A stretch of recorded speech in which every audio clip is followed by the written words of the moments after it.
বিসমিল্লাহির রহমানির রহিম।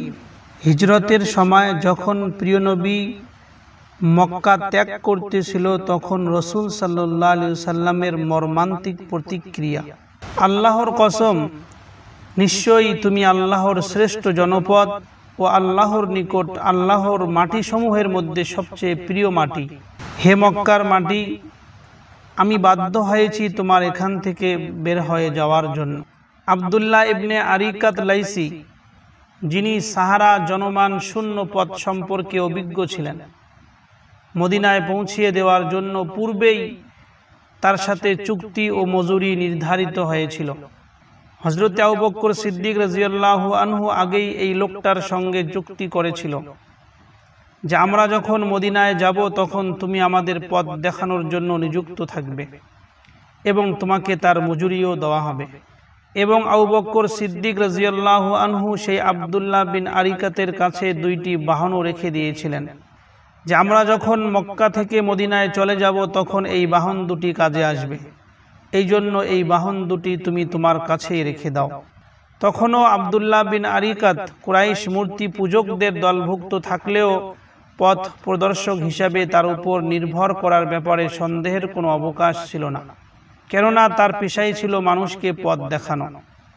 তার সাথে এ মর্মে কথাবার্তা ছিল যে 3 রাত অতিবাহিত হওয়ার পর চতুর্থ রাতে বাহন দুটি নিয়ে তাকে গারে সুরে পৌঁছাতে হবে। আর আব্দুল্লাহ বিন আরিকাত সেই কথা মোতাবেক সোমবারের দিবাগত রাতে বাহন দুটি নিয়ে উপস্থিত হয়ে বললেন, ইয়া রাসূলুল্লাহ, আমার বাহন দুটির মধ্যে একটি আপনি গ্রহণ করুন। রাসূলুল্লাহ সাল্লাল্লাহু আলাইহি সাল্লাম বললেন, মূল্যের বিনিময়ে আমি গ্রহণ করতে পারি, ফ্রিতে আমি তোমার বাহন নিব না। আবু বকর সিদ্দিক রাদিয়াল্লাহু আনহুর মেয়ে আসমা বিনতে আবু বকর তাদের বাহন ও সফরের সমস্ত জিনিসপত্র বেঁধে দিলেন। হাদিসের মধ্যে এসেছে, তিনি বলেন, রাসূলুল্লাহ সাল্লাল্লাহু আলাইহি সাল্লামের সফরের সামগ্রী নিয়ে এলাম, কিন্তু তাতে ঝুলানোর জন্য বন্ধনের রশি লাগাতে ভুলে গিয়েছিলাম। যে সামগ্রীগুলো যে উটের সঙ্গে ঝুলাতে হবে তার কোনো রশি নেই। তখন হিজরতের যাত্রার সময় হয়ে এলো এবং আমি সামগ্রী ঝুলাতে গিয়ে দেখলাম তাতে কোনো বন্ধন করার রশি নেই। তখন আমি তা আবু বকর রাদিয়াল্লাহু আনহুকে বললাম যে, ইয়া আব্বাজান, আমার কাছে তো এই সামগ্রীগুলো বাঁধার মতন কোনো রশি নেই, এখন আমি কি করব? হযরত আবু বকর সিদ্দিক বললেন, তুমি তোমার কোমরবন্ধ খুলে ফেলো, তোমার কোমরের মধ্যে যে ফিতা আছে সেটা খুলে ফেলো এবং তা দুভাগে ভাগ করে ছিঁড়ে ফেলো।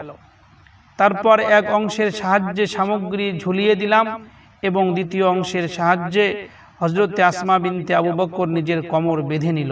হযরতে আসমা বিনতে আবু বকর বলেছেন যে এ কারণেই আমার উপাধি দেওয়া হয়েছিল জাতুন নিতাকাতাইন, অর্থাৎ 2 ফিতাওয়ালা। এরপর রাসূলুল্লাহ সাল্লাল্লাহু আলাইহি সাল্লাম ও আবু বকর সিদ্দিক উটের পিঠে আরোহণ করলেন। আমর বিন ফুহাইরাও তাদের সঙ্গে ছিলেন এবং পথ প্রদর্শক আব্দুল্লাহ বিন আরিকাত মদিনা যাত্রার সাধারণ পথে না গিয়ে লোহিত সাগরের উপকূলের পথ ধরলেন। সর্বপ্রথম সুর গুহা হতে যাত্রা আরম্ভ করে তিনি ইয়ামেনের পথে যাত্রা করলেন এবং দক্ষিণ দিকে অনেক দূর পর্যন্ত নিয়ে গেলেন। তারপরে পশ্চিম দিকে ঘুরে সমুদ্র উপকূলের দিকে এগিয়ে নিয়ে গেলেন। এরপর এমন এক পথে নিয়ে গেলেন যে পথের সন্ধান সাধারণ লোকের জানা থাকতো না। এরপর উত্তর দিকে মোড় নিলেন, যে পথ লোহিত সাগরের খুব কাছাকাছি ছিল। এ পথে খুব অল্প মানুষ চলাচল করত। সহিহুল বুখারীতে আবু বকর রাদিয়াল্লাহু আনহু থেকে বর্ণিত আছে যে তিনি বলেন, আমরা একটানা সারা রাত এবং পরের দিন দুপুর পর্যন্ত চলতে থাকলাম। রোদের প্রখরতা বৃদ্ধির সঙ্গে সঙ্গে ক্রমান্বয়ে পথচারীর সংখ্যা কমতে থাকলো এবং ঠিক দুপুরে পথ জনশূন্য হয়ে গেল। আমরা তখন একটা বিশাল বড় পাথর দেখতে পেলাম, যার ছায়ায় তখনও রোদ আসেনি। আমরা সেখানে নেমে পড়লাম। আমি নিজ হাতে রাসূলুল্লাহ সাল্লাল্লাহু আলাইহি সাল্লামের শয়নের জন্য একটি জায়গা সমতল করে দিলাম এবং সেখানে একখানা চাদর পেতে দিয়ে বললাম, হে আল্লাহর রাসূল সাল্লাল্লাহু আলাইহি সাল্লাম, আপনি এখানে শয়ন করুন আর আমি আপনার আশপাশের সব কিছু দেখাশোনা করছি।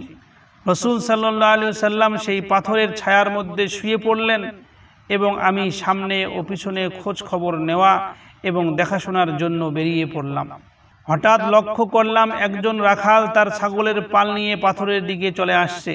সেই পাথর থেকে সেও ওই জিনিস চাচ্ছে যা আমরা চেয়েছিলাম। সেও খুব রোদের মধ্যে ছিল এবং ওই পাথরের কাছে এসে ছায়ার মধ্যে আশ্রয় নিতে চাইতেছিল। আমি তাকে বললাম, হে যুবক, তুমি কার লোক? সে মক্কা অথবা মদিনার কোনো লোকের কথা বলল। আমি তাকে বললাম, তোমার ছাগির উলানে কি দুধ আছে নাকি? সে বলল, হ্যাঁ, অবশ্যই দুধ আছে। আমি পুনরায় বললাম, সেটি কি দহন করতে পারি? সেই যুবক বলল, হ্যাঁ, অবশ্যই দহন করতে পারেন। তারপর সে একটি ছাগি ধরে নিয়ে এলো। আমি বললাম, মাটি, খড়কুটো এবং লোম থেকে উলানটা পরিষ্কার করে নাও। উলানের মধ্যে অনেক সময় মাটি এবং খড়কুটো লেগে থাকে, তাই পরিষ্কার করতে বলা হইল। পরিষ্কার করে নেওয়ার পর একটি পেয়ালার অল্প কিছুটা দুধ দহন করল হযরত আবু বকর সিদ্দিক রাদিয়াল্লাহু আনহু। তারপর দুধটুকু আমি একটা চামড়ার পাত্রে ঢেলে নিলাম। রাসূলুল্লাহ সাল্লাল্লাহু আলাইহি ওয়াসাল্লামের পানি এবং উজুর জন্য ওই পাত্রটি আমি সঙ্গে নিয়েছিলাম। আবু বকর সিদ্দিক রাদিয়াল্লাহু আনহু বলছেন, আমি দুগ্ধ পাত্র হাতে রাসূলুল্লাহর নিকট এসে দেখি তখনও তিনি ঘুমান্ত অবস্থায় রয়েছেন। কাজেই তাকে ঘুম থেকে জাগানোর আমার সাহস হলো না। তারপর যখন তিনি জাগ্রত হলেন তখন আমি দুধের মধ্যে কিছুটা পানি ঢেলে দিলাম যাতে দুধের তলদেশ ঠান্ডা হয়ে যায় এবং বললাম, হে আল্লাহর রসুল, এই দুধটুকু পান করুন। এবং আল্লাহর রসুল সাল্লাল্লাহু আলাইহি ওয়াসাল্লাম এই দুধটুকু পান করলেন। তাকে পান করানোর সুযোগ প্রদানের জন্য আনন্দ চিত্তে আল্লাহর সমীপে শুকরিয়া আদায় করলাম। দুধ পালনের পর রসুল সাল্লাল্লাহু আলাইহি ওয়াসাল্লাম বললেন, এখনো কি যাত্রার সময় হয়নি? আমি বললাম, হে আল্লাহর রসুল, কেন হবে না? যাত্রার উপযুক্ত সময় হয়েছে। তারপর আমরা পুনরায় আবার সেখান থেকে যাত্রা শুরু করলাম। মুসলিম শরীফ এবং মিশকাত শরীফের মধ্যে এই হাদিসটি বর্ণিত রয়েছে। পথ চলতেই থাকলো। পথের মধ্যে রাস্তার লোকজনেরা পরিচয় জিজ্ঞেস করার প্রজ্ঞাপূর্ণ জবাব প্রদান করেন হযরত আবু বকর সিদ্দিক রাদিয়াল্লাহু আনহু। হাদিসে এসেছে, আনাস ইবনে মালিক রাদিয়াল্লাহু আনহু হইতে বর্ণিত, মক্কা হতে মদিনায় যাত্রা অবস্থায় হযরত আবু বকর সিদ্দিক রাদিয়াল্লাহু আনহু সর্বদা সওয়ারিতে রাসূলুল্লাহ সাল্লাল্লাহু আলাইহি ওয়াসাল্লামের পিছনে বসতেন। কেননা আবু বকরের মধ্যে বার্ধক্যের নিদর্শন প্রকাশ পেয়েছিল, কিন্তু রাসূল সাল্লাল্লাহু আলাইহি ওয়াসাল্লামের চেহারা সুরতের মধ্যে তখনও চাকচিক্য বজায় ছিল। তাই রাস্তার লোকেরা কিছু জিজ্ঞেস করলে মুরব্বী ভেবে আবু বকরকেই করত। সামনের লোকটির পরিচয় জানতে চাইলে তিনি বলতো, এই ব্যক্তি আমাকে পথ দেখিয়ে নিয়ে যাচ্ছেন। আর এই কথার অর্থ হইতো যে এই ব্যক্তি আমাকে আখিরাতের পথ দেখাচ্ছেন, হেদায়েতের পথ দেখাচ্ছেন। কথায় তো মিথ্যাও নয়, কিন্তু সামনে যে শ্রোতা থাকবে সে আসলে সত্যিকারের জিনিসটা বুঝতেই পারবে না। রাসূল সাল্লাল্লাহু আলাইহি ওয়াসাল্লাম এবং হযরত আবু বকর সিদ্দিক এবং তার যে কাফেলাটি মদিনার দিকে চলতেই ছিল, হঠাৎ পিছনে একজন ব্যক্তি রাসূল সাল্লাল্লাহু আলাইহি ওয়াসাল্লামের এই কাফেলাকে তাড়া করতেছিল। সেই ব্যক্তির নাম ছিল সুরাকা বিন মালিক। সুরাকা বিন মালিক সে শুনেছিল যে রাসূল সাল্লাল্লাহু আলাইহি ওয়াসাল্লাম মক্কা থেকে মদিনায় যাচ্ছেন এবং মক্কার বড় বড় সর্দারেরা রাসূল সাল্লাল্লাহু আলাইহি ওয়াসাল্লামের এই কাফেলার জন্য বড় বড় সুসংবাদ এবং বড় বড় পুরস্কার রেখেছেন। যে ব্যক্তি এই কাফেলার যে কোনো ব্যক্তির মুন্ড নিয়ে আসতে পারবে তাকে 100 উট পুরস্কার দেওয়া হবে। এই সুরাকা বিন মালিক পুরস্কারের লোভে দ্রুতগামী ঘোড়া ও তীর ধনুক নিয়ে রাসূল সাল্লাল্লাহু আলাইহি ওয়াসাল্লামের পিছে ধাওয়া করল। কিন্তু কাছে যেতেই ঘোড়ার পা দেবে গিয়ে সে চলন্ত ঘোড়া থেকে ছিটকে পড়ল। এখনও রাসূল সাল্লাল্লাহু আলাইহি ওয়াসাল্লামের কাছে পৌঁছায়নি। সুরাকা বিন মালিক চিন্তা করল যে আমি দূর থেকেই তীর দিয়ে আঘাত করব, কিন্তু যখন তীর ছুটতে গেল তখন সে তার থলির মধ্যে তার পছন্দনীয় তীরটি পেল না। এরকম সে রাসূল সাল্লাল্লাহু আলাইহি ওয়াসাল্লামের পিছনে চলতেছিল। হঠাৎ তার ঘোড়ার পা ডেবে গেল আর সে ঘোড়া থেকে ছিটকে পড়ে গেল। আবার তীর দিয়ে যখন আক্রমণ করতে চাইল তখন তার পছন্দনীয় তীরটি পেল না। এমন করতে করতেই রসুল সাল্লাল্লাহু আলাইহি সাল্লামের কাফেলা অনেক দূরে চলে গেল।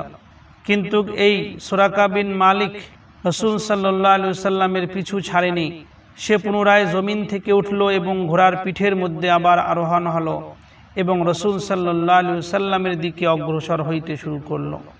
কিন্তু এবারও সেই একই ঘটনা। রসুল সাল্লাল্লাহু আলাইহি সাল্লামের কাছাকাছি পৌঁছাতেই তার ঘোড়ার দুটি পা পেট পর্যন্ত মাটির মধ্যে ডেবে যায় এবং সে আর ওই পাগুলো তুলতে পারে না।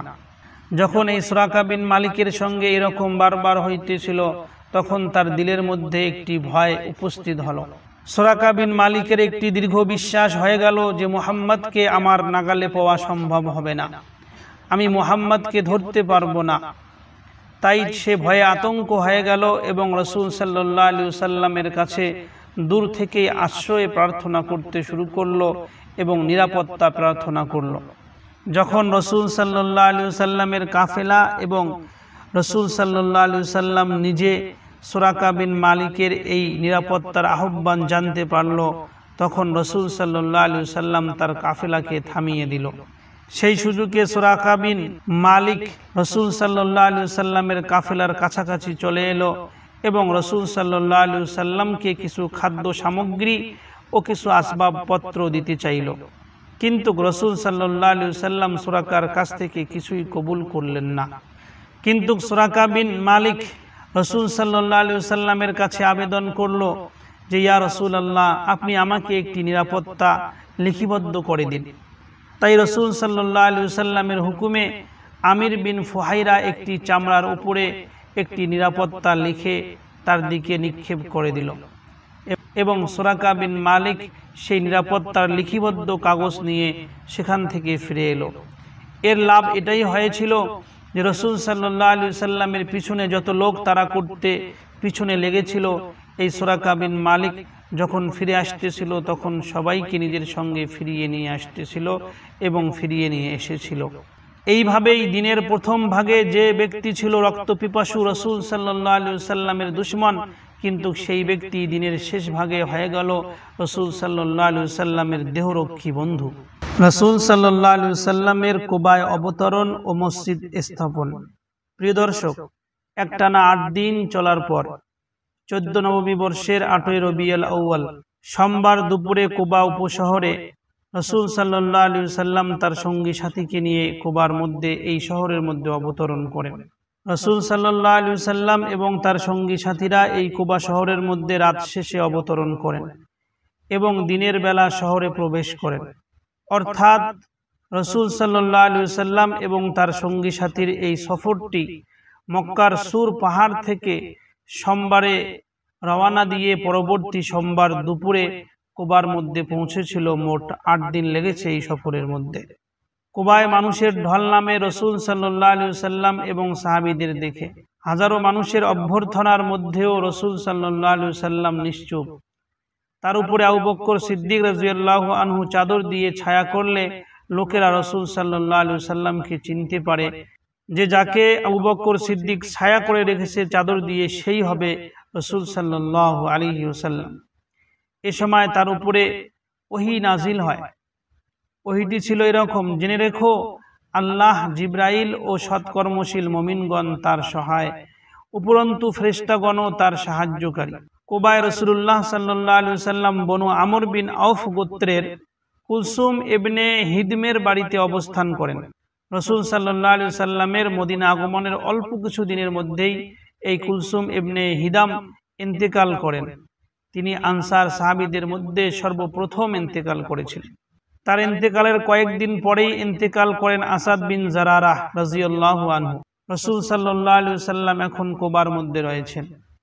এদিকে আলী ইবনে আবি তালিব রাদিয়াল্লাহু আনহু মক্কায় 3 দিন অবস্থান করে গচ্ছিত আমানত সমূহ স্ব মালিকদেরকে ফেরত প্রদানের পর মদিনায় চলে আসেন এবং রসুল সাল্লাল্লাহু আলাইহি ওয়াসাল্লামের সাথেই অবস্থান করতে থাকেন।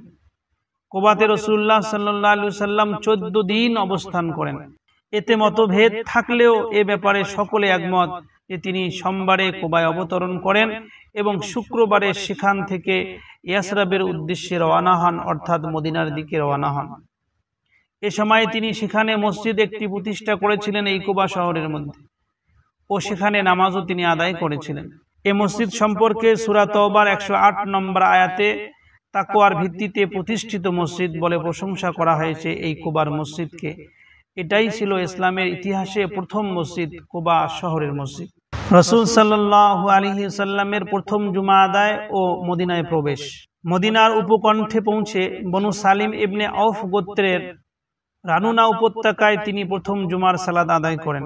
এই জুমার নামাজের মধ্যে 100 জন মুসল্লি অংশগ্রহণ করেন। এটাই ছিল রাসূল সাল্লাল্লাহু আলাইহি সাল্লামের আদায়কৃত ইসলামের ইতিহাসে প্রথম জুমা। জুমার নামাজ আদায় করে রাসূল সাল্লাল্লাহু আলাইহি সাল্লাম পুনরায় যাত্রা করে দক্ষিণ দিক থেকে মদিনায় প্রবেশ করেন। এই দিন ছিল 12 রবিউল আউয়াল মোতাবেক 622 খ্রিস্টাব্দের 27 সেপ্টেম্বর শুক্রবার। মদিনার শত শত মানুষ রাসূল সাল্লাল্লাহু আলাইহি সাল্লামকে প্রাণ ঢালা অভ্যর্থনা জানায়। বহু পুরুষ ও নারী বাড়ি ঘরের ছাদের উপরে আরোহণ করেন।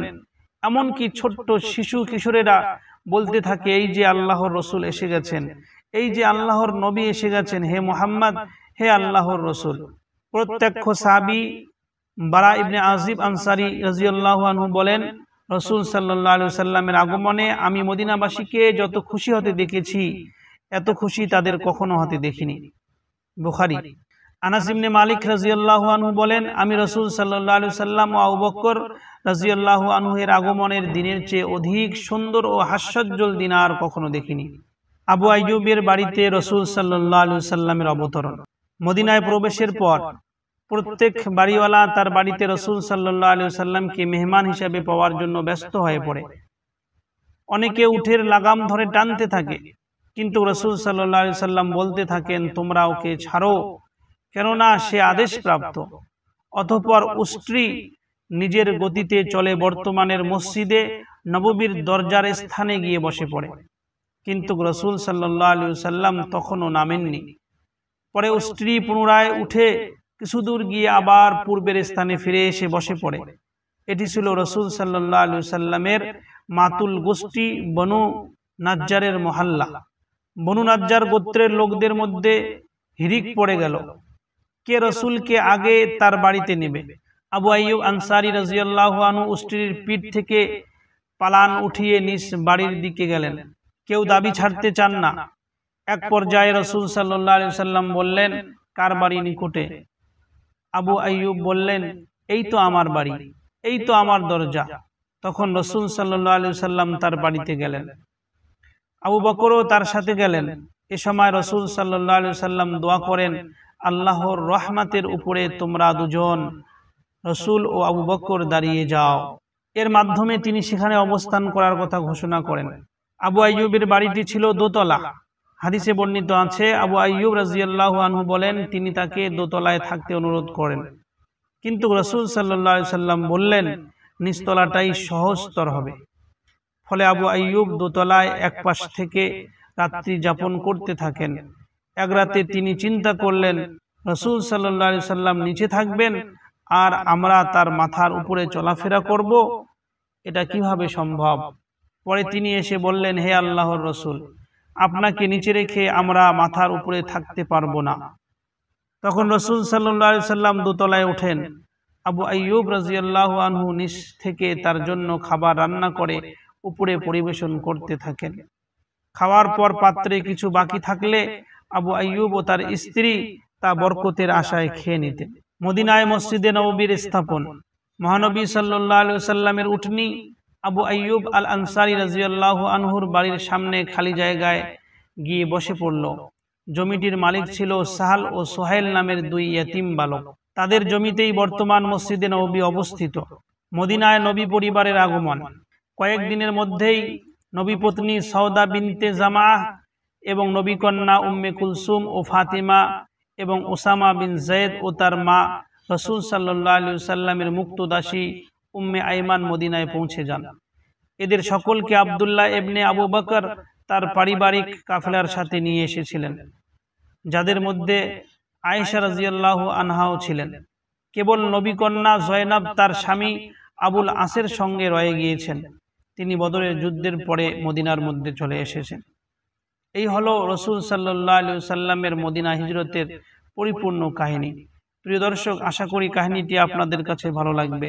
যদি অবশ্যই ভালো লাগা তো আবশ্যক, যদি ভালো লেগে থাকে বন্ধু বান্ধবের কাছে শেয়ার করে দেবেন এবং তথা এর উপরে আমল করার এবং রাসূল সাল্লাল্লাহু আলাইহি সাল্লামের প্রতিটি আদর্শকে নিজের জীবনে নিয়ে আসার একটা চেষ্টা করবেন। আল্লাহ রাব্বুল আলামিন আমাদেরকে আমল করার তৌফিক দান করুক। আসসালামু আলাইকুম ওয়া রাহমাতুল্লাহি ওয়া বারাকাতুহু।